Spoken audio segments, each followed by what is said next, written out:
Ny mofinaina isan'andro atolotry ny mpitandrina rakotina valina maoly.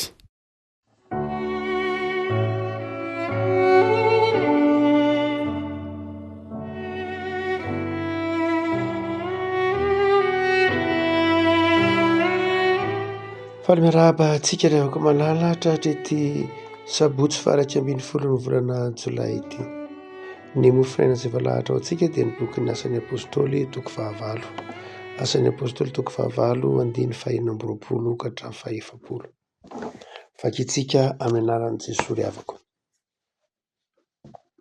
Ary nisy anjelin'ny tompo nilaza tamin'i Filipo ka nanao hoe mitsangana ka mandehana mianatsimo ho any amin'ny lalana midina avy any Jerosalema makany Gaza dia hevitra izany.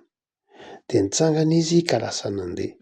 Ary indro nisy lehilahy Etiopiana tandapany Kandasy mpanjaka vaviny Etiopiana sady mpitahiry ny hareny rehetra ary tonga tany Jerosalema izy mba hivavaka. Dia nody izy ka nipetraka teo anatin'ny kalesiny ary namaky teny tao amin'ny Isaiam-paminany. Ary hoy ny fanahy tamin'ny Filipo, andeha manatona ka mankanesa amin'io kalesy io. Ary Filipo niazakazaka nakeo aminy dia nandray azy namaky teny tao amin'ny Isaiam-paminany ka niteny taminy hoe mo fantatrao va izay vakianao? Fa hoy izy, ataoko ahoana ny fahaira raha tsy misy mampianatra? Ary izy nangataka ny Filipo hiakatra sy hipetraka eo aminy. Ary izao no teny misoratra masina ny vakiany. Nentina ho vonoina tahaka ny ondry ary tsy niloapafa, tahaka ny zanak'ondromona eo anoloan'ny mpanety azy. Ny fihetretena no nanaovana azy resy lahatra. Ary iza no alazany amin'ny arabelona taminy, fa ny ainy esorina tamin'ny tany. Ary ilay tandapa namaly an'i Filipo ka nanao hoe masina ianao, iza moa no lazain'ny mpaminany amin'izany? Ny tenany va sa olon-kafa? Ary Filipo niloabava dia nanomboka teo amin'izany soratra masina izany nitory an'i Jesosy taminy. Ary raha nandeha teny an-dalana izy dia tonga teo amin'izay nisy rano. Ary hoy ilay tandapa, ino rano? Ka inona moa no misaka anahy tsy atao batisa? Dia nasainy nijanona ny kalesy ary izy roa lahy dia Filipo sy ilay tandapa nidina eo amin'ny rano dia nataony batisa izy. Ary rehefa niakatra avy tao amin'ny rano izy roa lahy dia nentin'ny fanahin'ny tompo Filipo ka tsy hitan'ilay tandapa intsony fa nandeha tamin'ny naleny izy sady faly. Fa Filipo hita tany Azota dia nitory ny filazantsara tany amin'ny tanàna rehetra izay naleny ambara-pahatonga ny tany Kaisary. Ray Masino, manao masinana amin'ny fahamarinana, ny teninao ny fahamarinana. Amen. Raha maka ity andiny tsotra masina ity rehefa malala moa ny bokin'ny asan'ny apôstôly raha teo dia filazana ny fitaran'ny fitokiana filazantsara ny fitaran'ny fiangonana tamin'ny alalan'ireo apôstôly izay nitory ny filazantsara. Eto dia ny apahany amin'ny tantaran'ny Filipo na ny atobohan'ny asan'ny Filipo no asehony lioka amin'ity asan'ny apôstôly. Lioka moa niloatra bokin'ny asan'ny apôstôly fa mierimberitsika eto amin'ny mofinaina izany. Ndeha tsika hanao tompomaso ny amin'ny hoe ny lalana diavin'ny Filipo, ny lalana diavin'ny fiangonana, ny zavatra andrasana amintsika mpitoro ny filazantsara itsika mpino izay alafaran'ny tompo ny hoe mandehana toy ny filazantsara amin'ny olombelona rehetra. Raha tombontsika amin'ity andinina 520 ity izany dia asehony voalohany indrindra fa ny mpitoro ny filazantsara, ny mpino, ny kristianisam-batan'olona na ny fiangonana izay irain'Andriamanitra mitoro ny filazantsara dia izao ny tompo no maniraka azy. Ny fanapahan-kevitra hitoro ny filazantsara dia tsy fanapahan-kevitr'olombelona tsy akory. Satria tsy vitan'olombelona ny fitokiana filazantsara raha amin'ny herin'olombelona fotsiny ihany, ary tsy safidin'olombelona mihitsy ary no hahavita ny fitokiana filazantsara fa asehony asan'ny apôstôly eto fa ny tompo no nilaza manao hoe mandehana ianao. Izany hoe baiko ny fitokiana filazantsara. Ny tompo no maniraka, tsy manira tena akory ny mpino. Fa ny tompo no maniraka ary ny tompo no manana an'izay fotoana izay, ny tompo no manindry izay fotoana izay, ny tompo no tompony izay tantara izay. Io zany tsy fanapahan-kevitr'olombelona samy rery fa Andriamanitra no manendry ny fotoana, Andriamanitra no mahafantatra ny fotoana, Andriamanitra no manendry ny toerana. Ary izay no mahatonga ny olona ny mpitoro ny filazantsara andrasana fankatoavana fotsiny zao, andrasana fanekena fotsiny zao. Ary dia zay mahatonga ny lioka eto ny teny manao hoe ny anjelin'ny tompony ny teny taminy hoe mitsangana ianao, ny hevitra hoe mitsangana, mivonona, mandehana, mijoroa, dia mandehana ianao mianatsimo. Zany hoe ny tompony vy na ny vision na ny taridalana ny fitoriana filazantsara dia eo ambany fitarihin'ny fanan'Andriamanitra. Ny asa fitoriana filazantsara zany dia raha tsorina am'ty andinin'ny fahaenina amby roapolo ity de zao asan'Andriamanitra, asan'ny fanamasina, fiasana sy fitaovana ny isam-batan'olona. Inona no andrasana aminy? Fanekena sy fankatoavana.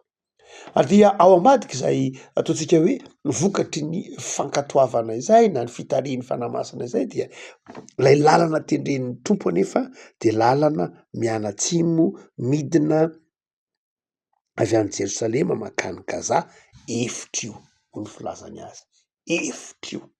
Zany hoe asain'ny tompo mandalo efitra mba hifanena amin'ny olona izay hitoriana ny filazantsara.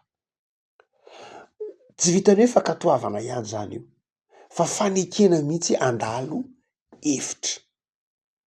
Mety tsy ho azon'ny Filipo mihitsy amin'ny fotoana izay nitenenany ny anjely aminy, mandalo efitra, manitsin-dalana ery ianao de avy eo ianao hifanena amin'ny olona ry avy any Jerosalema. Ianao ary ny lalanao, izy avy aty ny lalanao, de hifanena amin'ny toerana anankiray ianareo, ianao amakivaky efitra. Rehavako indraindray isika rehefa irahin'Andriamanitra de indraindray ny saitsika ny lasa lohan'ny planin'Andriamanitra.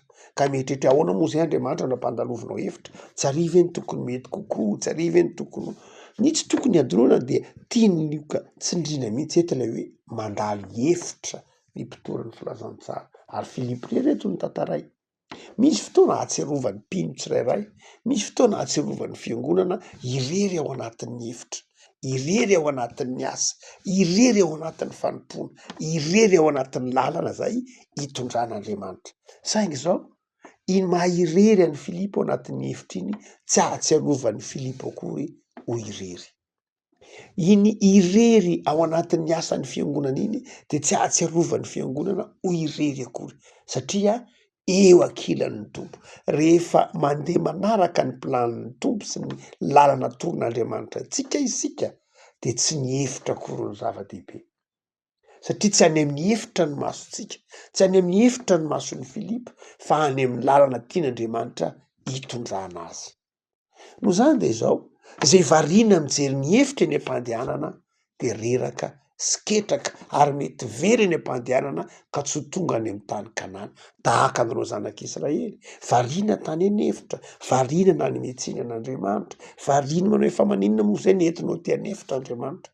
Saingy tany amin'ny fiainana taloha nanana sakafo, tany Egipta nanana sakafo, nanana zay nilainay, fa maninona zay no entinao ty an'efitra? Satria tany amin'ny efitra mandrakariva ny masony, tany amin'ny zavatsarotra ny masony, tany amin'ny olana ny masony, fa tsy tany amin'le tanjona izay tian'Andriamanitra tongavany de tsy tonga izy. Ary eto dia ampatsiahivin'ny lioka tsara zay manao hoe mety mandalo efitra isika mpanatanterahana ny asa, fa tsy any amin'ny efitra akory ny masontsika. Fa raha any amin'ny efitra ny masontsika de zao tsy ho tonga any amin'ny lalana tian'Andriamanitra hitondrana io. De fantatry Filipo zay toe-tsainy zay, ka dia mikeny nandalo tany amin'ny efitra satria fantany fa tsy irery ao anatin'ny efitra izy ary tsy ny efitra akory, tsy ny sarotra akory ny tompony teny farany fa ny planin'Andriamanitra. Fandikana fahatelo dia rehefa tany an'efitra izy de nifanena tam'ilay relahy mpanan-karena, tandapa Etiopiana, Afrikanina io zany. Tam'ilay tandapa Etiopiana, tandapany Kandasy, tandapany mpanjaka zany, zay mpitahiry ny arenany Kandasy, olona manan-karembe zany. Hoy ny filazany lioka azy, mitahiry ny arenany mpanjaka rehetra. Fanojo tam'izany zany. I Filipo mifanojo tamin'ny olona izay mpanan-karena hitoriana ny filazantsara. Ary zao rehefa tojo ity kalesy ity Filipo de mbola tsy Filipo koa no teny hoe de anatona ny mpanan-karena, fa ny fanamasina no nitaona ny Filipo hanatona ity mpanan-karena zay ilana ny fitoriana ny filazantsara ity. Andriamanitra mietreritra manao ny fitoriana zany filazantsara zany natao hoan'ny mahatra ihany, zany mitony filazantsara zany de ny sahirana eny an-jorombala ihany. Eny tokoa ilaina ny mitony filazantsara amin'ny madiniky ny tompo mazava io amin'ny olona rehetra. Fa izao misy fotoana koa asain'ny tompo mitory filazantsara amin'ny mpanankarena, amin'ny tandapa, zany hoe olona ambony zany, amin'ny mpitondra, amin'ny mpanao politika ny fiangonana. Ary io mbon'Andriamanitra koa no mbola maniraka azy hoe mandeha any ianao makiry am'ry kalesy ry. Tsy Filipo no teny hoe hoay ry misy kalesaka de aleo aho mba eny irao eny Andriamanitra, fa ry misy mpanankarena, ry misy mpanao politika, ry misy mpitondra, ry fa ny tompo no naniraka azy mandeha any ianao makeo amin'io kalesy io. Filipo ary tsy nalala akory hoe andeha andalo ange ity tandapany Kandasy ity. De nandalo to Filipo, nakato Filipo ary rao niezakazaka mihitsy Filipo. Le teny hoe manatony makanesy ianao, manatony eny de milaza fanetretena io, milaza fanetretena ny Filipo, milaza fanafoana-tena ny Filipo, milaza fanekena mihitsy ny maizy azy lay tandapa. Nanatona Filipo no nanatona, ny mpitory ny filazantsara ny manatona, ny fiangonana ny manatona, ny kristianina ny manatona ireo tany hitoriana reo toerana hitoriana. Fa tsy ny olona akory nanatona ny Filipo eto, tsy ny olona manatona, isika ny manatona. Izay fietsehina izay fanatonana izay de zava-dehibe mihitsy amin'ny dikany. Satria ny dikany hoe manatona de zao anaiky lay kolotsaina lay hitoriana. Azo adinoina fa etiopianina eto ny resahana, de manaiky lay fanamasina mihitsy zany no mitaona hoe mandeha any ianao makeny. Manatona ekeo ny kolotsaina, raiso izy, ekeo izy, atony izy. Niazakazaky Filipo. Ary zay niazakazaky zay teny fanalahidy mihitsy eto. Am'izay asatsika maika ny fitoriana ny filazantsara. Niazakazaky Filipo, maika ny fitoriana ny filazantsara. Tsy nitaredre ny mpitony filazantsara na ny fiangonana ny kristianina dia tsy olona mivarimbarina, tsy olona miandriandry mifanjana, fa maika ny fitoriana ny filazantsara. Ary dia rehefa nahatsara zay fotoana sarobidin'ny fotoana, Filipo niazakazaka mihitsy, nanatona lay tandapa, de kanjo ny hitany de zao olona mamaky ny testamenta taloha. Testamenta taloha zay voasoratra amin'ny teny Hebreo. Dia dikan'izany ity rangahy ity tandapa etiopiana ity de zao olona efa prozelita, zany hoe olona efa nahafantatra hafa firenena izy, tsy jiosy izy, fa tany Jerosalema izy avy nivavaka. Dikan'izany olona nahita fianarana, olona nianatra, olona ambony, ary afaka namaky teny Hebreo, afaka namaky teny soratra masina ny testamenta taloha. Dikan'izany olona tena manana ny maizy azy ity atony ny Filipo ty. Saingy zao tsy azon'izay ny vakian'io Filipo tamin'ny teny tsotra. Azonao ve zany zavatra vakianao zany? Azony, ainy ny namaky azy fa tsy azony. De ny fanetretena n'lay lehilahy manao hoe ataoko ahoana moa ny fahazo zavatra raha tsisy mampianatra. Eo lay olona lipa-alalana, eo nahitana fa olona avaram-pianarana, olona ambony ity tandapa ity, olona manaiky hianatra. Ary mandrakariva rehefa mitory ny filazantsara sika isabatan'olona na kristianina, mpinona, fiangonana, de izao tojo olona mangetaheta tahak'izany, tojo olona mangetaheta tahak'izany. Rehefa irahin'ny tompo isika de mandrakariva mifanena amina olona mangetaheta hoe ampianaro aho, ampianaro anay io baiboly io, ampianaro anay io tenin'Andriamanitra io, ataonay ahoana moa ny fahafantatra ny momba an'Andriamanitra raha tsy ampianarinareo anay. Izay ataontsika hoe fifanenan'ny mpitory sy ny fitoriana sy ny toriana izay amin'ny filazantsara de zao asan'Andriamanitra. Asan'Andriamanitra zay mifanena ny mangetaheta sy ny mpitondra ny vaovao mahafaly. Ataontsika amin'ny Jaona toko faefatra zany, tsaroantsika tsara, Jesosy le vehivavy tao amin'ny fanjakany Sikara. Rehefa miasa ny fanahy masina ry havako malala de mifanena ireo rafin-javatra roa reo, mifanena ny ny mpitory ny filazantsara sy ny itoriana ny filazantsara. Tsarontsika tsara ny tantaran'ny David Jones sy ry Thomas Bevan, mifanena lay tany itoriana sy lay mpitory ny filazantsara de mandeha ny asa.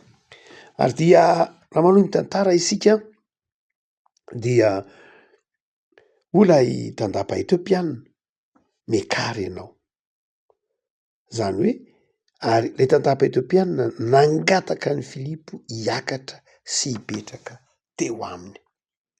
Dikan'iny hiakatra sy mipetraka teo aminy de zao milaza fanekeny lay tandapa koa ny aino ny Filipo, ary fanekeny hizara ny kalesiny mihitsy ary. Zany hoe toy ny tafiditra tao anatin'ny tafitafita tao anatin'ny fiainany ilay tandapa etiopiana Filipo, miakara ozy andaontsika hiresaka. Zany hoe lasa mpiara-dalana, lasa mpiara-dia tamin'ilay tandapa etiopiana Filipo eto. Lasa mpinamana, lasa mpiresaka, lasa tsy irery tsony Filipo, ary lasa tsy irery koa lay tandapa etiopiana tao anatin'ny kalesiny, tao anatin'ny arenany, tao anatin'ny etaetany, tao anatin'ny fahazavan-tsainy, lasa mpinamana izy. Ary zany vokatry ny fitoriana filazantsara. Mandrakariva lasa mahazo namana, mandrakariva lasa mifandray, lasa miteraka fifandraisana ny filazantsara, miteraka fihavanana ny fitoriana filazantsara. Ary eo ny elanelana misy ndray ery tandapa etiopiana manana ny maha izy azy, ny fahefany, ny arena, ny voninahiny. Ery kosa misy apôstôly tsotra tahaka ny Filipo. Rava lay hefitry ny fisarahana noho ny filazantsara. Rava lay fiaviana samy hafa, ndray etiopiana, ndray jiosy, ndray mpanankarena, ndray olon-tsotra, noho ny filazantsara. Ary lasa tafaraka tao anatina kalesy anankiray izy, ary lasa niara-dia tamin'ny Filipo. Afaka malala io filazantsara zay toritsika io, io ny soratra masina de zao herin'Andriamanitra izy io. Ny filazantsara herin'Andriamanitra. Filazantsara de velona satria Jesosy velona, velona izy ka mampiombona ny olona, velona izy ka mandrava ny hefitry ny fisarahana, ny fitoriana ny filazantsara, ny fitoriana ny Jesosy de mahatonga famitranam-pihavanana. Amin'ny toerana zay hitoriana ny filazantsara de zao manjary teraka ny fifandraisana, manjary teraka ny fihavanana. Mamperitreritra raha hoe ao anatina toerana hitoriana ny filazantsara de miady lay olona, misaraka lay olona, mifamaly lay olona, mifanaratsy lay olona, de mamperitreritra tokoa zany raha oharina amitony filazantsara tantarain'ny Luka milaza ny apôstôly tony, satria tome faharoa amin'ny filazantsara Luka milaza ny apôstôly dia asehon'ny Luka mihitsy fa i filazantsara io manova ny toetran'ny olona, manova ny toetran'ny olona. Ary ny ovany voalohany de zao ny avinavin'ny olona, ny ovany voalohany indrindra de zao ny fireharehan'ny olona, ny ovany voalohany de zao ny enatra sy ny fahasarotan-kenatra, de manjary lasa mitonga mahana fahasahina tahaka ny Filipo. Ary dia zava-dehibe zany izany ataontsika hoe asan'ny filazantsara izany. Ary efa tafaradalana tena izy hoe Lioka de zao tonga teo amin'ny toerana misy rano, de nangataka atao batisa ilay tandapa. Io misy rano de ataovy zao mibatisa. Zany hoe inona indray io? Tonga de miteraka fanapahan-kevitra. Rehefa toloina ny filazantsara de miteraka fanapahan-kevitra, miteraka fiovampo, miteraka fiovana fisainana mihitsy, fanapahan-kevitra. Ary amin'ny toerana zay hiasantsika fiangonana, hiasantsika mpino de zao rehefa tonga any amin'ny toerana mangetaeta ansika de zao tsy mijanona ho fahalalana fotsiny ilay baiboly, satria nanazava Filipo hoe zao ange io ny hevitro io bokin'ny Isaiah-paminany tantaraina aminao, zao ny dikany, zao ny tantarany, dia nitory an' Jesosy izy, dia nanjary inona le izy rehefa avy eo tsy mijanona ho fahalalana fotsiny fa nanjary fiovampo, fiovampiainana. Tsy hoe mijanona fotsiny de nitory-teny, zava-dehibe nitory-teny eo, fa lay tory-teny zay nitorian'ny Filipo de nanjary fanapahan-kevitra, nanjary fiainana, nanjary fiovampo teo amin'ilay lehilahy izay voaresaka dia ity tandapa etiopiana ity. Avako malala ny filazantsara dia tsy fahalalana ihany tsy fanomezana ny olona fampahafantarana ny olona ny tantara ny famonjena nataon'Andriamanitra ihany zava-dehibe zay fa miteraka inona miteraka fiovampo ka manova ny fiarahamonina manova ny mpiarabelona manova ny fifandraisan'ny olona amin'Andriamanitra ary dia ny filazan'ny lioka manalay tantara de izy manao hoe rehefa vita batisa izy a dia tsy tafaran-dalana intsony rehefa aveo samy nanana ny nalehany Filipy tsy hoe rehefa vita batisa olona de tsy lasy Filipy raha de nanaraka an'ilay tandaba de anaraka anao any amin'ny fanjakanao any amin'ny Etiopianina tsy zay fa noentiny fanahy tany amin'ny toeran-kafandray Filipy rehefa aveo de lay tandapa Etiopianina nandeha tany am'izay nalehany zany hoe eo lay ataontsika hoe ny asan'ny fanahy masina nrainy zany ny asan'ny Filipy zany teo dia nray ny tompo tamin'iny fotoana iny amonjy ilay tandapa Etiopiana de zay zava-dehibe zany tiavako malala amin'ny fiainantsika pino hoe misy olona ndraindrainge ndray mandeha ihany mandalo amin'ny fiainantsika misy olona ndraindray tsy hitatsika fa tafaresaka amintsika ao anatin'ny fefakadiny atsasakadiny adiny ray misy fotoana zay ionatsika amina olona zay mety ho tsy fantatsika kory ara-pandalovony tonga eo amintsika de inona ny tsaroany reny olona sendra mifanenantsika ireny inona voatorontsika amin'izy ireny ve ny filazantsara tonga tsika amin'izy ireny ve ny filazantsara noho zany mahaiza manarary ohatra fa misy olona ndray mandeha amin'ny fiainany ihany ny hitanao misy olona mpandalovon'ny tompo ao aminao amina minitra vitsy fotsiny misy olona mpandalovon'ny tompo aminao mety tsy lava be de araraotiny hitoriana azy ireny ny fitiavan'Andriamanitra